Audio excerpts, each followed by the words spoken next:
வணக்கம். பரபரப்பு மீடியா செய்திகளுக்காக நான் நிரோஷன். கடந்த மாதம் அமெரிக்க விமான தாக்குதல்கள் ஈரானின் 3 அணுசக்தி நிலையங்களை மிக மோசமாக சேதப்படுத்தியதாகவும், அழிவை மதிப்பிடுவதற்கு ஈரானிய அதிகாரிகளிடமும் அவற்றை அணுக முடியவில்லை என்றும் ஈரானின் ஜனாதிபதி மசூத் பெஷஷ்கியான் தெரிவித்துள்ளார். அணுசக்தி நிலையங்கள் தரையடியே அமைக்கப்பட்டுள்ளன.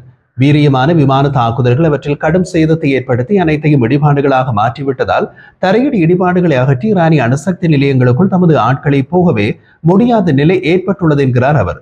கன்சர்வேட்டிவ் அமெரிக்க ஒளிபரப்பாளரான டக்கர் கால்சனுடன் பெஷஷ்கியான் நடத்திய ஒரு நேர்காணலில் ஐநா அணுசக்தி கண்காணிப்பு அமைப்புடன் ஈரான் மீண்டும் ஒத்துழைப்பை தொடங்க தயாராக இருப்பதாக தெரிவித்தார். ஆனால் அமெரிக்க தாக்குதலின் பின் எம்மாலேயே அந்த தளங்களில் சென்றடைய முடியாத நிலையில் அவற்றை பார்வையிட்டு கண்காணிக்க ஐநா அணுசக்தி கண்காணிப்பு அமைப்புக்கு தடையற்ற அணுகலை அனுமதிக்க எம்மால் உறுதியளிக்க முடியாது என்றும் கூறினார். இது குறித்து பேச்சுவார்த்தை நடத்த நாங்கள் தயாராக உள்ளோம் என்று பெஷஷ்கியான் கூறினார். சரிபார்ப்பில் இருந்து நாங்கள் ஒருபோதும் விலகி சென்றதில்லை. துரதிருஷ்டவசமாக எங்கள் அணுசக்தி மையங்கள் மற்றும் நிறுவனங்களுக்கு எதிரான அமெரிக்காவின் சட்டவிரோத தாக்குதல்களின் விளைவாக அத்தகைய மேற்பார்வைக்கு அங்கு வாய்ப்பே இல்லை. அந்த அளவுக்கு அழிவு ஏற்பட்டுள்ளது. எமது அணுசக்தி நிலையங்களை ஐநா அணுசக்தி கண்காணிப்பு அமைப்பு காட்ட நாங்கள் தயாராக இருக்கிறோம். ஆனால் அங்குள்ள பல உபகரணங்கள் மற்றும் வசதிகள் கடுமையாக சேதமடைந்துள்ளன. எனவே அவற்றை அணுக எங்களுக்கு எந்த வழியும் இல்லை. அவற்றை இப்போது எங்களால் பார்க்க முடியாது. இடைப்பாடுகளை அகற்றி அணுகலை ஏற்படுத்தும் வரை ஐநா அணுசக்தி கண்காணிப்பு அமைப்பு காத்திருக்க வேண்டும் என்று தெரிவித்தார். அவர் கூறுவது உண்மையாகவும் இருக்கலாம். காரணம், 3 ஈரானிய அணுசக்தி நிலையங்கள் மீது 14,30,000 பவுண்ட்ஸ் பங்கபஸ்ட குண்டுகள் வீசப்பட்டன. அது கடும் சேதத்தை ஏற்படுத்தியதை அதை வீசிய அமெரிக்க விமானப்படை விமானிகள் உறுதிப்படுத்தினார்கள். இந்த விஷயத்தில் ஈரான் தமக்கு ஏற்பட்டிருப்பது கடுமையான சேதம் என்பதை வெளிப்படையாக ஒப்புக்கொண்டுள்ளது. தாக்குதலின் பின் எடுக்கப்பட்ட செயற்கைக்கோள் படங்களும் அங்கு ஏற்பட்டுள்ள சேதத்தை ஓரளவுக்கு காட்டுகின்றன. ஆனால் அணுசக்தி தளங்கள் தரையடியே இருப்பதால் செயற்கைக்கோள் படங்களால் ஒரு அளவுக்கு மேல் சேதங்களை காட்ட முடியாது. அமெரிக்க அரசியல் விமர்சகர் டக்கர் கால்சனுடன் ஒரு புதிய நேர்காணலில் ஈரானிய ஜனாதிபதி மசூத் பெஷஷ்கியான் பல குறிப்பிடத்தக்க கூற்றுக்களை முன்வைத்தார். அவற்றில் அமெரிக்காவின் ஆதரவுடன் இஸ்ரேல் அவரை கொல்ல முயன்றது என்ற குற்றச்சாட்டும் அடங்கும். இந்த கூற்று டெஹ்ரானுக்கும் வாஷிங்டனுக்கும் இடையே நடந்து வரும் பதட்டங்களுக்கு மற்றொரு பரிமாணத்தை சேர்க்கிறது. இந்த நேர்காணல் ஈரானின் அணுசக்தி திட்டம், ராஜதந்திர முயற்சிகள் மற்றும் பெரிய அளவிலான அமெரிக்க ஈரான் உறவையும் உள்ளடக்கியது. தோல்வியுற்ற படுகொலை முயற்சி குறித்து ஈரானிய ஜனாதிபதி பெஷஷ்கியானின் கூற்று குறிப்பிட்ட கவனத்தை ஈர்த்தது.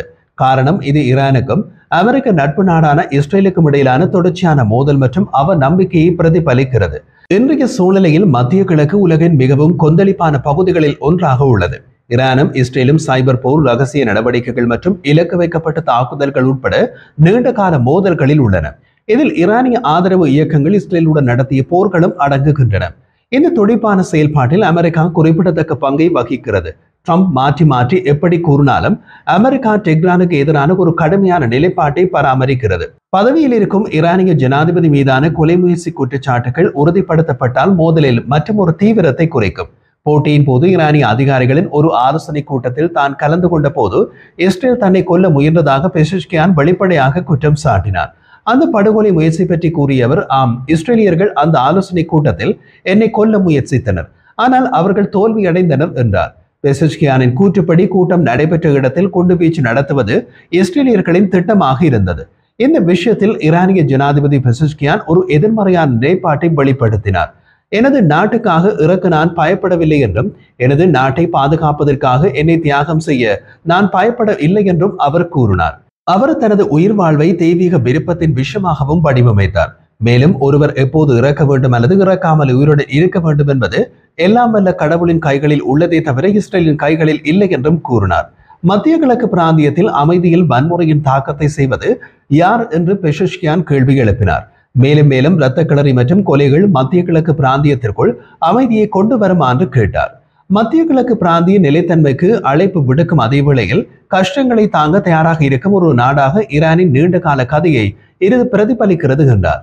ஈரானிய ஜனாதிபதி மீதான படுகொலை முயற்சி பற்றிய அவரது கூற்றுக்கு அப்பால் ஈரான் எதிர்கொள்ளும் பல முக்கியமான பிரச்சனைகளையும் உலகத்துடனான ஈரானின் உறவுகளையும் நேர்காணல் ஆராய்ந்தது.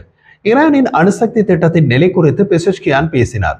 வழமை போல ஈரானின் அணுசக்தி திட்டம் சிவிலியன் பாவனைக்கானது என்று அவர் கூறினார். அதே நேரத்தில் அமெரிக்காவின் தற்போதைய தடைகள் மற்றும் ராஜதந்திர அழுத்தங்களை விமர்சித்தார். ஈரானுக்கும் அமெரிக்காவுக்கும் இடையிலான புதுப்பிக்கப்பட்ட ராஜதந்திரத்திற்கான வாய்ப்புகளையும் அவர் குறிப்பிட்டார். பதட்டமான அரசியல் சூழலை கருத்தில் கொண்டு அர்த்தமுள்ள முன்னேற்றத்திற்கான சாத்தியக்கூறுகள் குறித்து சந்தேகம் தெரிவித்தார். அமெரிக்க ராஜாங்க கொள்கை குறித்து விமர்சன கருத்துக்களுக்கும் சர்ச்சைக்குரிய நபர்களுடன் ஈடுபடுவதற்கான விருப்பத்திற்கும் பெயர் பெற்ற டக்கர் கால்சனுடன் இந்த நேர்காணலை வெளியிட்டார்.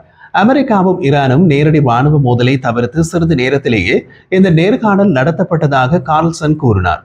பொது நலன் சார்ந்த விஷயமாக நேர்காணல் ஒளிபரப்பியதாக அவர் குறிப்பிட்டார். அமெரிக்கா மற்றும் மேற்கு நாடுகளில் சர்ச்சைக்குரிய நபர்களை அவர் பேட்டி காண்பது தொடர்பாக பல சர்ச்சைகள் உள்ளன. அதன் கடைசி உதாரணம் ஈரானிய ஜனாதிபதியுடன் அவர் நடத்திய இந்த நேர்காணல். சர்ச்சைக்குரிய நபர்களுடன் நேர்காணல் நடத்துவது பற்றி அவர் குறிப்பிட்ட போது, அமெரிக்க பொதுமக்கள் தங்களை பாதிக்கும் விஷயங்கள் குறித்து சேகரிக்கக்கூடிய அனைத்து தகவல்களை அறிந்து கொள்வதற்கும் உரிமை உண்டு என்பது எங்கள் கருத்து என்றார். ஈரானுடனான உறவுகளை எவ்வாறு அணுகுவது என்பது குறித்து அமெரிக்காவில் நடந்து வரும் விவாதங்களுக்கு இந்த நேர்காணல் மேலும் தெளிவுபடுத்தலை கொடுக்கிறது என்று அவர் தெரிவித்தார். ஈரானிய ஜனாதிபதி மசூத் பெசஷ்கியான் தெரிவித்த படுகொலை குற்றச்சாட்டுகளுக்கு இஸ்ரேல் அல்லது அமெரிக்கா பகிரங்கமாக பதில் கொடுக்கவில்லை. ஆனால் அவரது இந்த கூற்றுக்கள் ஈரான், இஸ்ரேல் மற்றும் அமெரிக்கா இடையே பதட்டங்களை அதிகரிக்கும் ஆற்றலை கொண்டுள்ளன. இது பழிவாங்கும் நடவடிக்கைகளுக்கு அல்லது புதிய சுற்று ராஜதந்திர உராய்வை தூண்டக்கூடும். இஸ்ரேலிய படுகொலை முயற்சிகளுக்கு அமெரிக்க உளவுத்துறை நிறுவனங்கள் ஆதரவு அளித்ததாக அவர் கூறினார். ஆனால் படுகொலை சதித்திட்டத்தின் நேரம் அல்லது சரியான இடம் பற்றிய விரிவான தகவல்களை அவர் வழங்கவில்லை. படுகொலை முயற்சியை கண்டுபிடித்து முறியடித்ததற்காக ஈரானிய உளவுத்துறைக்கு பெசஷ்கியான் பாராட்டு தெரிவித்தார். இருப்பினும் அவர் மேலும் விவரங்களை வழங்க மறுத்துவிட்டார். மொத்தத்தில் தற்போது ஒளிபரப்பாகியுள்ள ஈரானிய ஜனாதிபதியின் நேர்காணல் பிரச்சனையை அடுத்த கட்டத்திற்கு எடுத்து சென்றுள்ளது என்றுதான் கூற வேண்டும். இந்த நேர்காணல் ஒளிபரப்பான நேரத்தில் இஸ்ரேலிய பிரதமர் பெஞ்சமின் நேதன்யாகு அமெரிக்க ஜனாதிபதி டொனால்ட் ட்ரம்பை சந்திக்க வாஷிங்டன் போயிருந்தார் என்பது மற்றொரு குறிப்பிடத்தக்க அம்சம்.